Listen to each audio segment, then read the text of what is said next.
It's the weekly show about rAVe with the hottest news in the AV industry. It's rAVe TV. Give it up for Steph and Gary. Steph and Gary.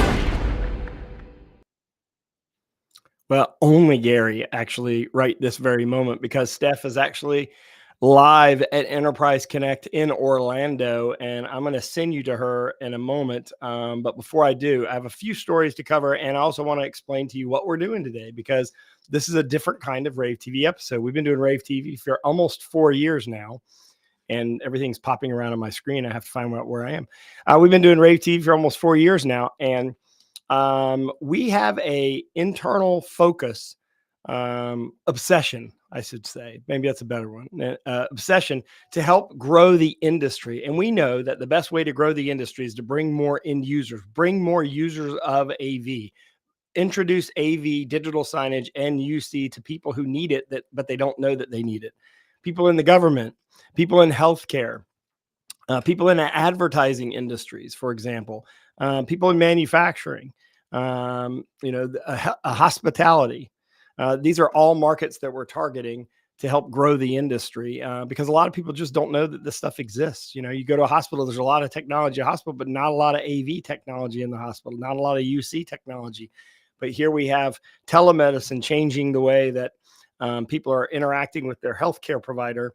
But yet our technology is not integrated into that. So we think we can help grow the industry. So because of that, we partnered, and we're welcome. We're welcome. Anyone who wants to be part of this, we welcome you to partner with us on this. So if you're a manufacturer watching me today, you are a service provider watching me today, you're a member of the press watching me today, you want to partner with us to grow the industry, we will help you. We'll bring you into the fold. So just since last October, we've increased we've probably gathered somewhere in the range of 2,000 to 3,000 leads in the last 5 months since we've been on this sort of plight to do this. So that's not a lot of people, but it's a start, right? I mean, our industry only, if you include all the end users in our industry right now, we're about 250, 260,000 people.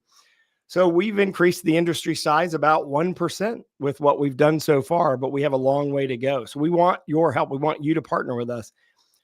In that light, this is an end user focused rAVe TV episode. So we'll use this content to send it out to all of these new channels that we have built. For example, we have our own end user facing newsletter here at rAVe called AV Buyers Club, right? If you want to go to it, you can go to ravepubs.com and it'll take you there. If you want to go there, it's look in the upper left-hand corner and you can find your way there. But you know, there is an end user only publication in our industry called AV Nation. So we've partnered with AV Nation, and we're on this plight to grow the industry. So you are watching a regular rAVe TV episode, but with a little focus on catering to end user needs and the things that they're most interested in. This is the industry's only live TV show. I usually do this with Steph Beckett, but unfortunately, she's like 600 miles away from me down in Orlando, staying at the Gaylord Hotel down there in Orlando, and whooping it up and having a great time. She's probably going to go out tanning this afternoon, possibly. I'm not exactly sure, but I imagine that she's having fun down there. That's a great show. Enterprise Connect only happens once a year, and it's the industry's only UC-focused show. And I'm going to go live to her and Tim Albright from AV Nation in just a moment. But before we do that, I want to talk about a couple of quick news items I think are kind of interesting. Number one is Shure kind of closed the loop on that counterfeiting ring that they found out about in China a couple of years ago. You may recall that we wrote about how there are a lot of counterfeit fake Shure branded products in the industry, finding its way here in the industry from China. Well, Shure has helped the U.S. government dismantle a giant counterfeit ring. Who knows how much money would have been lost in this, but they did find about almost $1 million worth of fake Shure products that they recovered. That's a lot of potential revenue that taken away from the integrator channel, but also the fact that the fake products means that they probably would not have worked well. And so they sort of saved saved a lot of customers a lot of grief by not letting that product get onto the market. If you're suspicious about any kind of counterfeit items, let us know, because we want to cover this. This is something that should not exist in our industry, but unfortunately exists in all levels of technology. I have a very interesting news story that I think many of you will be interested in for your own homes. Even if you don't have a home theater, you're probably going to be interested in this, because this new technology from IMAX will actually make your television shows. But you know how when you get a 4K movie or TV show, it just doesn't look 4K? Like, it doesn't look as good as when you see a live 4K broadcast. And even sometimes 4K broadcasts don't look 4K. That's because sometimes they're actually dumbing it down to 1080, but a lot of times they are sending 4K, but it's getting highly compressed, right? Well, IMAX has introduced an AI-driven streaming technology that can live between the set-top box and your television and actually solve some of those problems. And they're going to release it here in the coming months. And I'm interested to watch this. It's called Vision Science. And we're going to watch this story and see how this works out, because IMAX is, they have the ultimate theater going experience, and they're trying to help bring that quality to the home. And part of that involves finding a way to make sure that content isn't as compressed as it is right now. I mean, think about it. We talk about AV over IP, native 4K, 444, high resolution color needing somewhere between, anywhere from 12 gigabytes to 18 gigabytes to look good in a high end application. So for example, visual imaging, medical imaging, something like that. In our industry, in the professional AV industry and in the consumer AV industry, high end residential, I should say, we compress that to 1 gig, right? So that's a lot of compression. We're talking about like 10 times compressing it 10 times, right? From what its original source is. But when you go to your home and you're actually receiving that on an Apple TV or Roku, it actually gets compressed again. We're talking about compressing it now down potentially 20 or 30 times what the original source was. Well, that introduces a lot of noise. Well, IMAX hopes to fix some of that with this new technology, and I think this is something that I think you'll appreciate in your own homes, right? But all of us are, we're all in the commercial business, and when we're doing B2B kind of stuff. And this episode is going to be focused a lot on what Enterprise Connect does and the UC market specifically. And so what I'm going to do is I want to run a quick piece from Crestron on their new video bar, and then I'm going to ask Jeff to come back to me after that, and then I'll hand it over to Steph and Tim. So I want you to check out the spot on Crestron's video bar, because this is a UC product solidly aimed at the meeting room market. It's called the Video Bar 70. Check it out.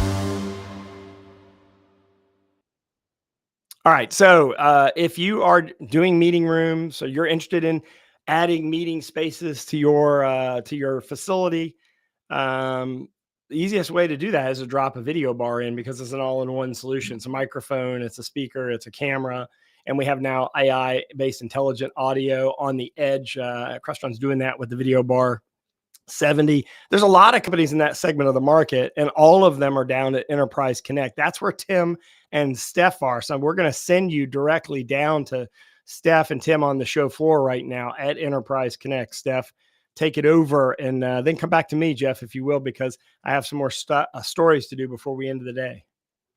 Thank you, Gary. And hi, Tim. Hi. We're here on the Enterprise Connect 2025 show floor. And Let's see, like what's changed since we stood directly where we were standing last year? What's changed? AI. Yeah. And Yeah. that, I mean, you and I talked about ISE going into the AI portion of that. Yeah. This show, just from a percentage of companies talking about AI, this show is much more AI centric than ISE was. I think because there's just so much more of a natural fit for AI here.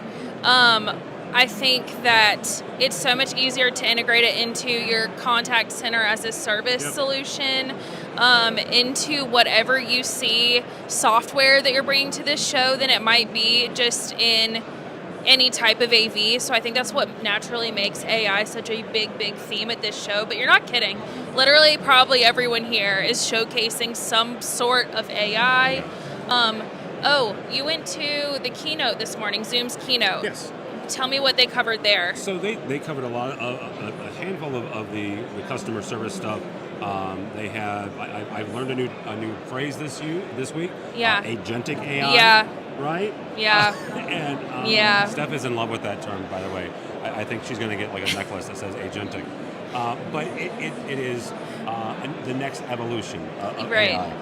And one of the things that the spokesperson for Zoom said is, as AI gets more human, then we have the time and the bandwidth to be more human ourselves, to have more human connection. I guess that's true. That's so like a really interesting way to look at it, because I think, there is obviously some fear still in our industry of, is AI going to replace us? Is AI going to take our jobs? And we've finally gotten to a place where I think most of us think, no, it's not going to take our jobs. It's just going to kind of like take some of the load off of our shoulders so that we can focus on the more creative work, because AI is never going to be able to replace a human in terms of creativity. But it can replace me when it comes to making some spreadsheets. Well, it's making some spreadsheets, connecting with customers, helping them with simple tasks. One of the demonstrations that Zoom had this morning was a customer calling in. Yeah. Right? And the interaction they had was with an AI agent. Mm-hmm. It was for a theme park. Right. And the person the person calling in said, I need to switch my tickets from this date to that date. Okay. And the agent was able to seamlessly do that on the back end and communicate that with the customer. Okay. Right? So again, offloading some simpler tasks. That's fair. I've actually seen it here in like a drive-through scenario before as well, where the AI is the person taking someone's order. And if that goes well, that is really great. But I think that we just are still not in an era of perfect AI. The things that we're building, they're just really imperfect. They're slow on the show floor in particular, because everyone is fighting for their life trying to get good internet, but we're all fighting for internet, so no one has great internet. So that naturally makes these things a little bit laggy. So, one, your connection has to be perfect for this to go well at all. And two, even in the keynote that we went to yesterday, Microsoft's keynote, they mentioned that there were some things that weren't quite perfect with their iteration as well. It wasn't all of Copilot. It was a particular Copilot agent, right? Yeah. Where they were talking about how it's in your meeting room now. It can tell you when it's full, when it's not full. One of the things they were saying that they need to work on is that the agent was commenting on people's choices of outfits. Yeah, where it was like, where it'll say like, oh, like you maybe shouldn't have worn that to a meeting. If an AI told me what to wear to a meeting, you're about to get turned off. You're about to get unplugged forever. Night forever. I am going to your headquarters and I'm turning you off. Like, why? Like, yeah. But I'm of the opposite opinion. Oh. Because I'm of a certain age. Oh. And I've never really been great with fashion. Oh. So I would actually encourage that. See, okay, no, but that's fair. But I am a ChatGPT warrior. Okay. I am always trying to find new ways to integrate ChatGPT into my work, into my everyday life. And something I did was I was like, hey, here is kind of how I dress. Here's how I like to dress. Here's my body type. Recommend me some clothes. And do you know what it gave me? It gave me like very mother, very matronly things. Did you tell it you had kids? And no. Okay. And I was like, hey, so that's for an old lady. Like, you're constantly having to like train it. So it's almost as if like that was built based off of like implicit bias of like someone maybe accidentally integrating something in there of like, oh, at our company, we only dress like this. And if someone, even if they didn't mean to, things like implicit bias gets built into AI tools all the time. And it's something that's kind of not a great thing about it that we're still having to work on. Yeah, absolutely. So, yeah, I had to like train ChatGPT to be like, no, I'm 30 and I'm cool. Like I'm one of the youths. You had to tell ChatGPT that you were cool. Yeah. Okay. Yeah. I was like, then I had to kind of give it like designers that I like in the fashion world, and I was like, okay, I like Schiaparelli, but I can't afford Schiaparelli. And I like Selkie and Lyrica Matoshi, and then it was like, oh, okay, I know how you want to dress now, and I was like, yes. And then did it give you something proper? Yes. Okay. Yes, it was like, here are things that are like inspired by that, but are like for a more affordable price range, and then it was actually really helpful. But at first, it was like, have you ever tried to wear a wrap dress? And I was like, no. But anyway, that's neither here nor there. But we do have to continually train AI, regardless of the application. Yeah. Because it is not going to be perfect. No, it's not. And that's kind of the era where we are in right now. I mean, I've looked at a lot of these booths, both of us have. We've gone, and each iteration of AI is a little bit different, but I don't think any of them are perfect yet. No, absolutely not. I will say I was very impressed by a demo at the WebEx booth, and I have historically not been the biggest fan of WebEx. Sorry to WebEx, but they impressed me. They have charmed me at this show. Okay. And it was when you and I went to their booth yesterday. I'm going to see if we can get a video of this and like put this in here. But we went to their booth yesterday. We were like, oh, let's get a coffee. Yeah. But it uses their AI to order the coffee. So you scan a QR code, you text it what you want, it asks you some clarifying questions and for your name, and it uses this AI to literally make your coffee order, send it to the barista, and next thing you know, they're calling out your name with the coffee, and it was very, very easy. So as somebody who frequents Starbucks way too much, right, I was very impressed. Me too. And the seamlessness, and there are busy times at the old Starbucks. Of course. And having something like this, now that I can't use their app, but having something like this, where I can scan this, I can order it ahead of time, and I can go sit down and do whatever. Yeah, and then they'll call you ahead of time. Mm-hmm. Yeah. And there's like kind of no room for miscommunication either, because you are physically telling this thing. You're choosing from options that it's giving you. But yeah, I would love to get a video of this, so maybe we can go back there and do that today. But yeah, so that was probably one of the things that impressed me the most at this show. Isn't that so funny when we just like wanted to get a coffee? And I was like, wait, this demo is amazing.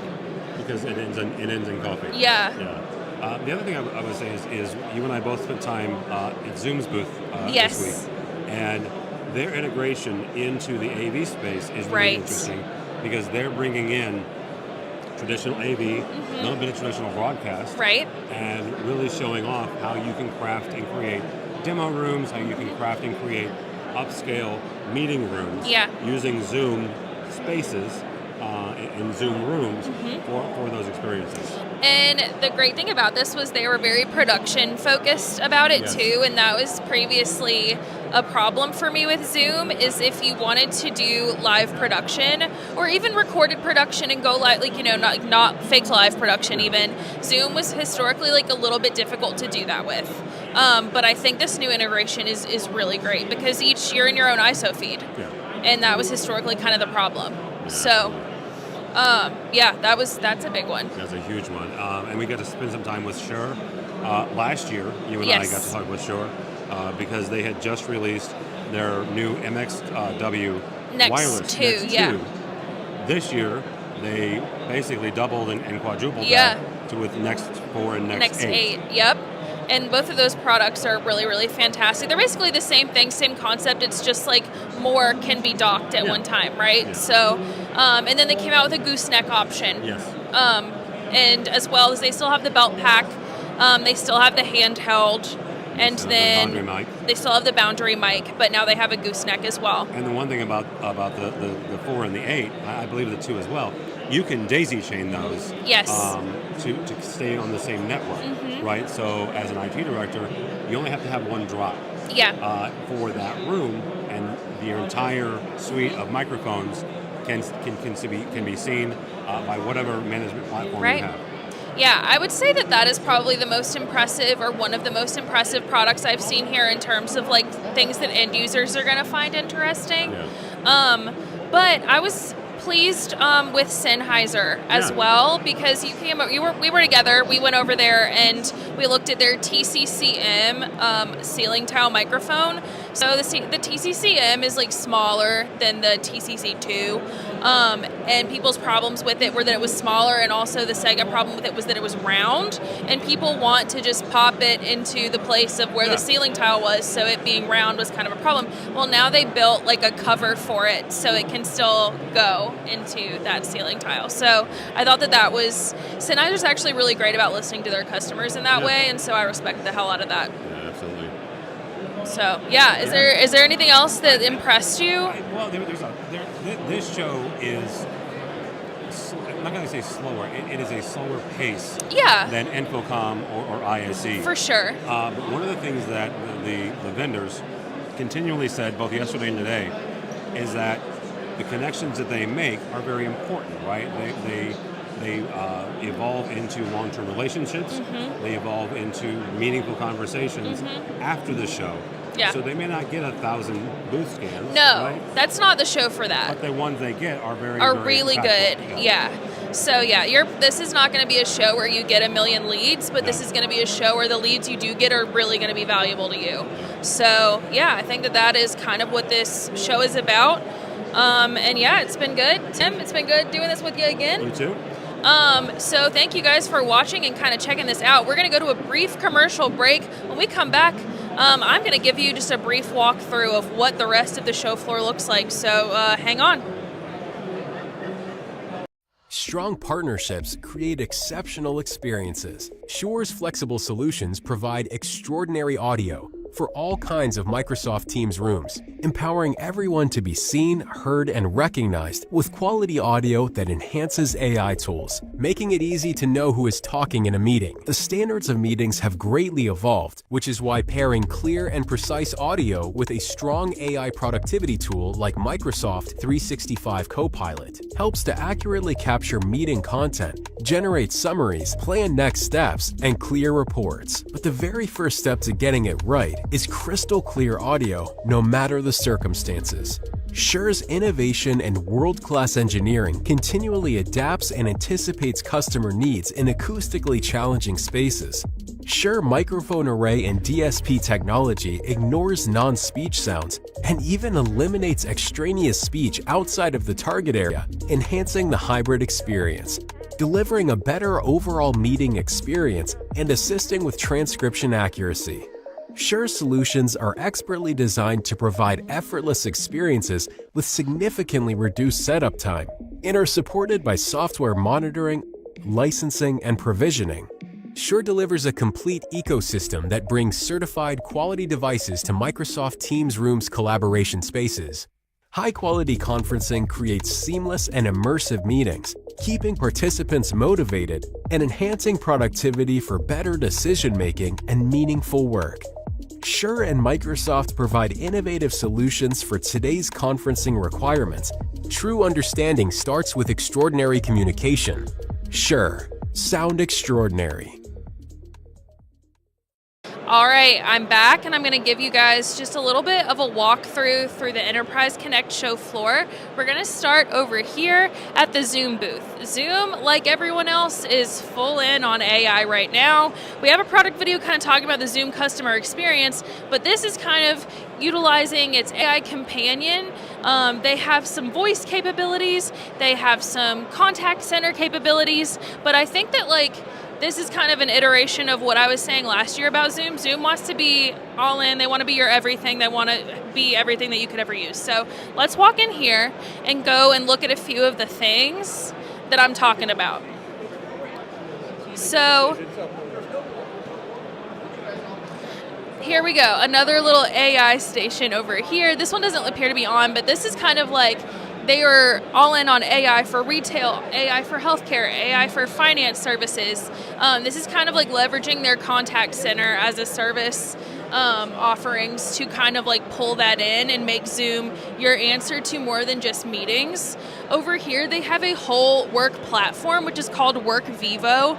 And this is like basically more than just chat. It's like basically like almost social media, but just for your work platform, so you guys can communicate, post statuses, post updates, post pictures. So it's actually very, very interesting, and I had not seen Zoom leverage this much. So it's interesting that they are leveraging this so much at this show. Over here, this is like, we're leaning hella into AV.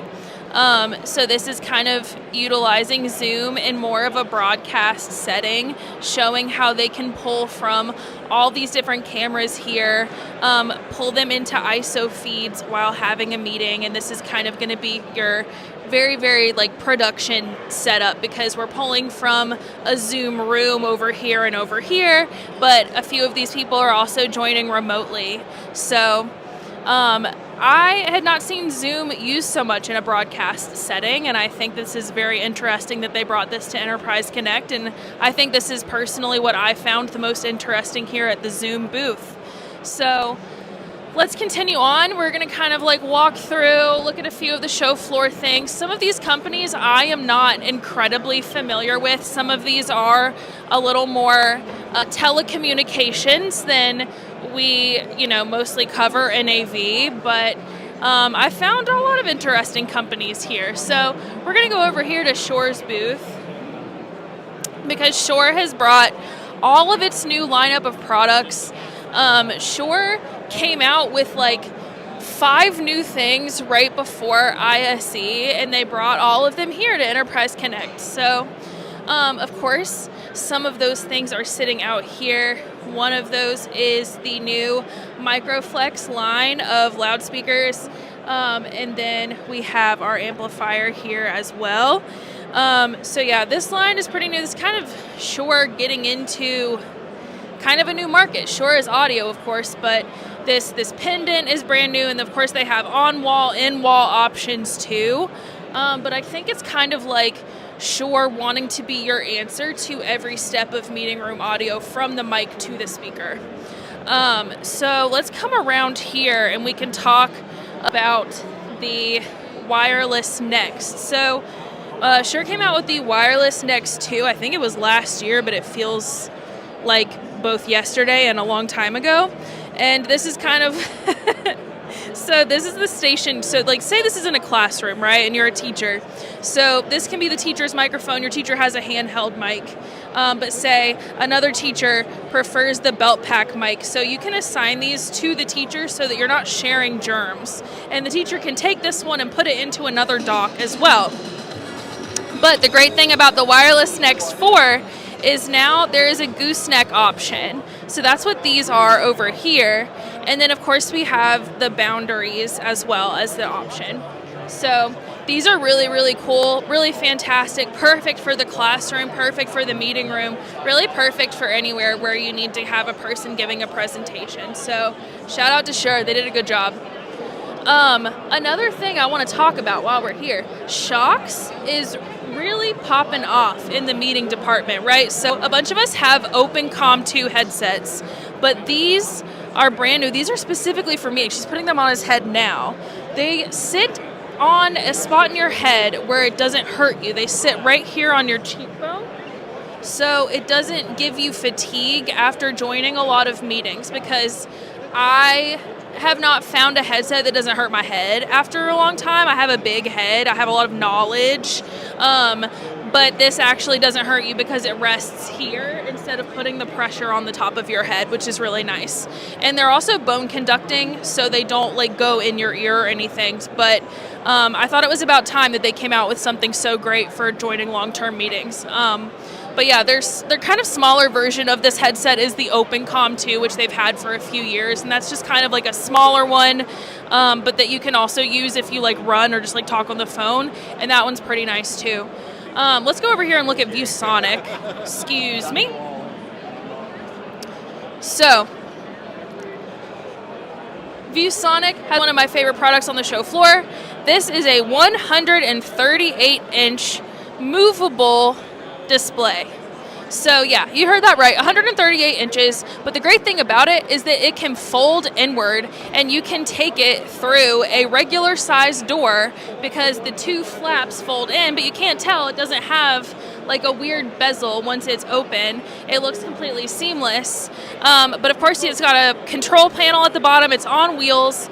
Like, I don't know if anyone who's watching was my age and like your teacher would wheel in a TV on wheels and you knew it was going to be a good day in class. This is that, but on steroids, like if you could actually watch something on a really, really nice display. So perfect for a rental staging application, for a flex room, even for, you know, a classroom or an auditorium where you just need that display in there, but it doesn't need to live in there permanently. That's going to be a perfect solution for that. So we're going to continue on here. I'll probably show you like one or two more booths while we're over here. And in the meantime, you can kind of get a sense of the busyness of the show floor. It's kind of been one of those shows where the busyness has kind of come and gone in waves. Of course, lunchtime, I think everybody took a quick break, but always around happy hour is when the people like start really, really coming out in full force again. So I was going to take you guys over here so that we can just have a look at the Google booth, and I'll probably end it there. So Google, like everyone else, well, one, Google has a really, really great meeting platform that's really perfect for schools because at its most basic level, it's free. And I think that's probably one of the nicest things about using Google as your meeting platform. But Google, like everyone else, is leveraging AI into its conversational agents, into its conversational insights so that you can, you know, pull insights from customer interactions using AI. So it's just kind of like another really great example of how everyone is trying to figure out how to pull AI into their product and make their product better. So I hope you have enjoyed this short yet very informative tour of the Enterprise Connect show floor. And Gary, I am going to send it back to you, and I'll be back in North Carolina very soon. Thanks for watching, everybody. All right, she did a phenomenal job. It was great to hear from Tim and Steph. It looks like the show, from what I can tell, had a lot less AV and UC AI providers and a lot more call center things. So it's interesting not to see Logitech and Jabra and companies like that not exhibit this year at Enterprise Connects. I wonder if that is something we need to watch in the future to see if they're going to continue to participate in that show. Obviously, Aver was there, and Aver actually introduced new AI-powered video conferencing solutions at Enterprise Connect. They've put AI on the edge on virtually all their products now. And that includes even the speakerphone products. So first of all, I also, while we're covering this story, I also want to thank Aver for being a sponsor of rAVe TV along with Crestron and Shure. If it wasn't for companies like them, we could not put on this show and do these kind of live broadcasts and things like that. Speaking of Crestron also introduced a intelligent video capabilities, meaning more AI inside of their video products, and using the visual AI direction feature. It allows cameras now to seamlessly switch between views, do that multi-camera shoot. So if you put multiple cameras in a room, it can use AI director inside of Teams, for example, to automatically switch camera views and focus on the person who's presenting at any moment in time. And when you use multiple cameras, the advantage of that is that you do get a better view and a better experience from the remote participant. So Crestron's introduced that. That story is on our website right now. You can actually check that out at ravepubs.com. In fact, all of our stories are at ravepubs.com, and we'll do a review of Enterprise Connect and embed the videos that we shot at Enterprise Connect into a write-up. Steph, when she gets back, I'm sure that'll appear on our site probably early next week, maybe. So in other news, one story that I wrote up yesterday I thought was kind of interesting is comprehensive connectivity. Right? They introduced cables with optional connectors on the other side, meaning on one side it's got a USB connector, but on the other side it has multiple heads, and you can snap in the different heads and make it the cable USB to USB, USB to USB-C, or USB to HDMI, which I thought was quite interesting and unique. So if you need swappable cables, so for example, a podium, or if you want, a lectern, if you want in a desktop configuration where you're bringing a laptop and you don't know what kind of connector they're going to bring in, or, they might need USB to upload their presentation onto the room PC, and they may need HDMI to present from their laptop. You have that ability with those cables. I think that's quite interesting and unique. I don't know of anybody else that has a cable like that. And then Sony has a professional version of the Makopi system, that's an interesting system. So if you're, that's the kind of thing that most people in our segment of the industry are not using, but in the gaming, VR, AR world, this allows you to image map a body. So if, like, for example, if you want to take a human who's doing a bunch of motion and you want to simulate that motion on a visual character, an animated character, you can do that. It's like you've probably seen those documentaries where they show how they make special effects and they put golf balls all over someone's body and they shoot the golf balls moving and then they map that onto an animated character. The Makopi system allows you to do that. That's exactly what it's for, but it's for virtual production. So this is a professional version. It's only a few $100s. It's an interesting product. And for live events, I think this would be quite interesting to be able to do some really cool things where you could actually have a presenter on the screen appear as multiple different characters and not just themselves. I think you could do some cool things with that. So we're going to have a couple of events coming up that you need to know of next week. In fact, we're going to have Replay Enterprise Connect, which is where Steph will basically curate all the things she saw at Enterprise Connect into a quick 1-hour session. It'll be 2 p.m. on March 26th. And she'll break down the trends that she saw, the new innovative products that she saw, and kind of give you the takeaways of the show, because most of you did not go. And they had a lot of AI there, I'm quite sure. I'm going to bet that's going to be a big focus there. If you want to register, scan that QR code. It'll take you to a registration form. Or if you're a launch member, lavnch.com, go there and you can register, one click to get signed up for Enterprise Connect, Replay Enterprise Connect. Also, launch week 11, just a reminder, it's April 22nd through the 24th. I actually had a call yesterday with one of our partners. We're going to do an AI digital signage session. You get CTS credits for this event. Not sure how many CTS, but I'm sure it's at least, let me think about this, probably 3, 6, 9, somewhere about 9 CTS credits, something like that, because we're going to have at least 3 sessions a day. So, but it'll all be CTS approved. This is a unique event. Falls right between ISE and Infocom. It's a great opportunity for manufacturers to introduce new products, new technologies, focus on the new features that they've introduced at ISE, or maybe even have introduced. And we have a couple of manufacturers who may even do some sneak previews of what they're going to do at Infocom at launch week 11, which is April 22nd through the 24th. So register for that now. And I want to thank all of you for hanging in there with me on my own for the most part this morning. And I want to thank Steph and Tim for their coverage of Enterprise Connect. And of course, you can see all of our rAVe TV episodes at ravepubs.com by clicking on the TV link at the top. Thanks, Jeff, for producing, and we will see you next Wednesday.